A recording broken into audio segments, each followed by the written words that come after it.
why did you pick journalism? Like what makes you interested in journalism? Like why was that the field that you chose?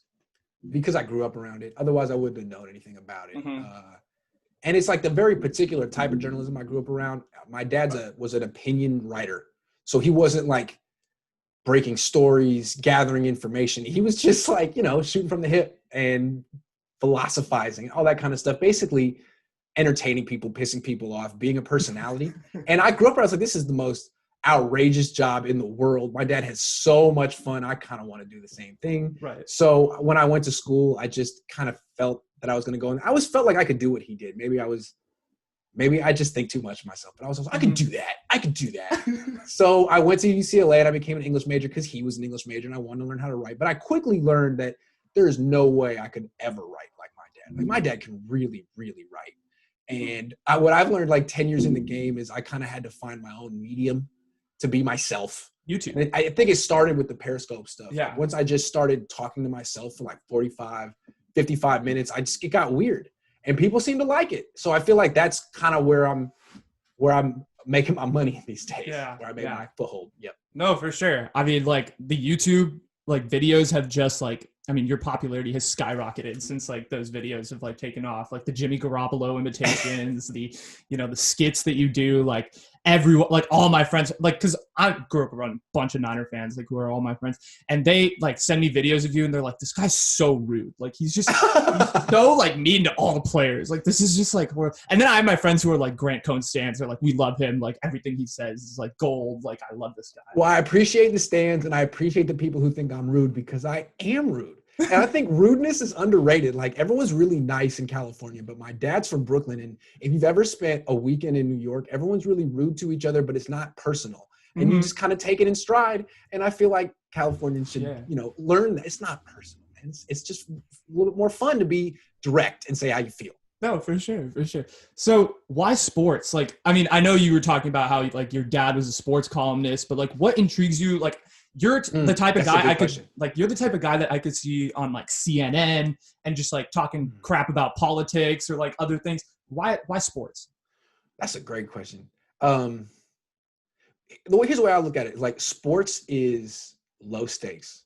Politics is high stakes. If you have an opinion about anything in politics and you're wrong, it's like, how do you live with yourself? You know what I mean? Like kind of that kind of stuff. Like if you somehow contributed to that like raid on the Capitol because you said, that the thing was a hoax or in any way, how do you live with yourself? Someone died. I always feel like if I say the Niners should get rid of Jimmy Garoppolo and they do, and he goes back to the Patriots and wins a Super Bowl, like, oh, well, that's your mistake. Like I can live with being wrong as a sports writer. I can just live with it. But all that other stuff is very serious and high stakes. I think I like the trivialness of sports.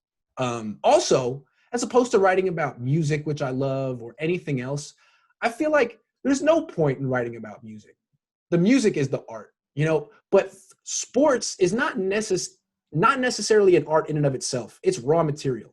And you can turn it into an art in your perception of it, your essay, your video. So I feel like there's much more of an opportunity to express yourself and make it about you than if you're writing about a movie or music, because the definitive piece of art from there is the movie, the song. You know what I'm saying? Yeah, no, I agree with you. I mean, you're like, basically like what's cool about sports is that every single question that all like fundamental questions that fans have about sports, everything can be debated, right? Yes. It's not just there is a fact and you have to go with that fact.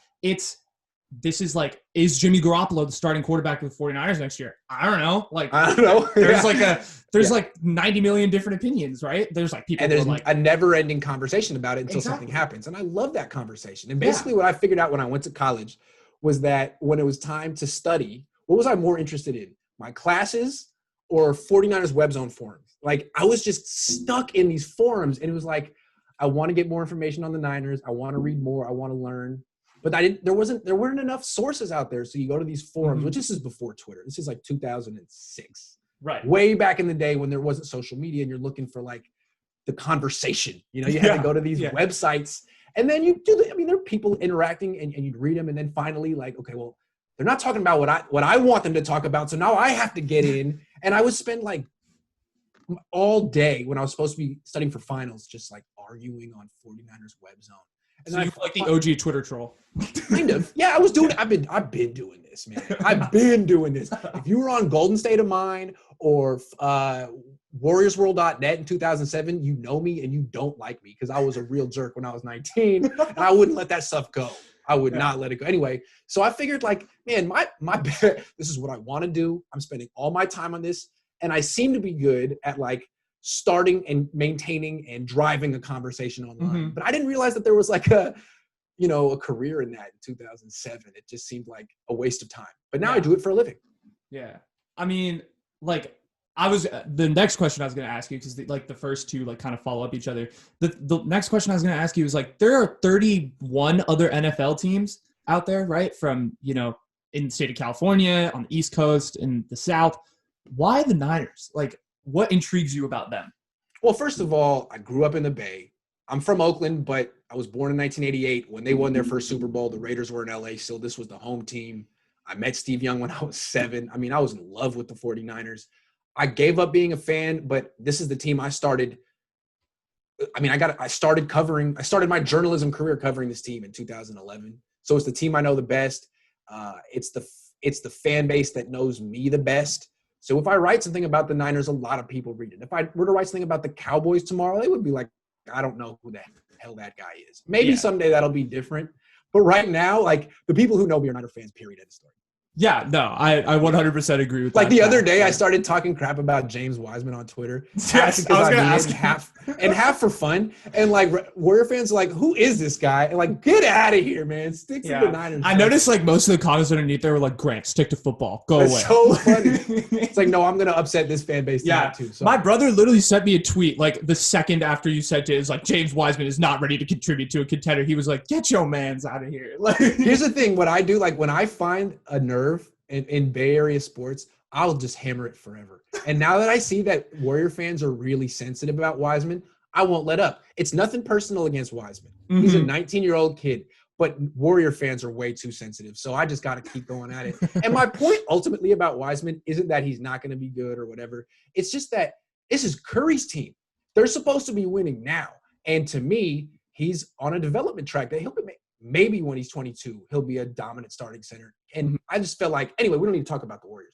All I'm saying is it's not personal about him. Yeah. God love James Wiseman. I hope he has a great career. It's personal between Warrior fans and me now. That's what it is. Yeah. Yeah.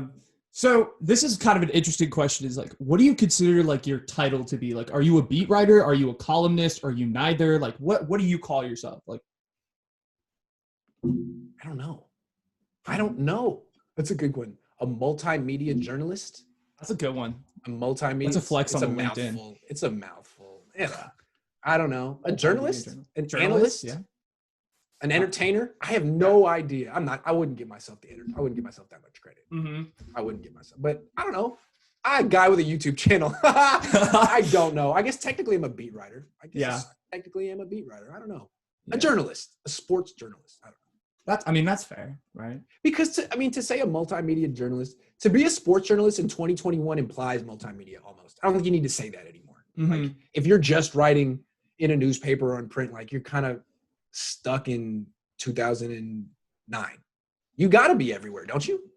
I agree. You got to be in your parents' house in the corner with a nice backdrop.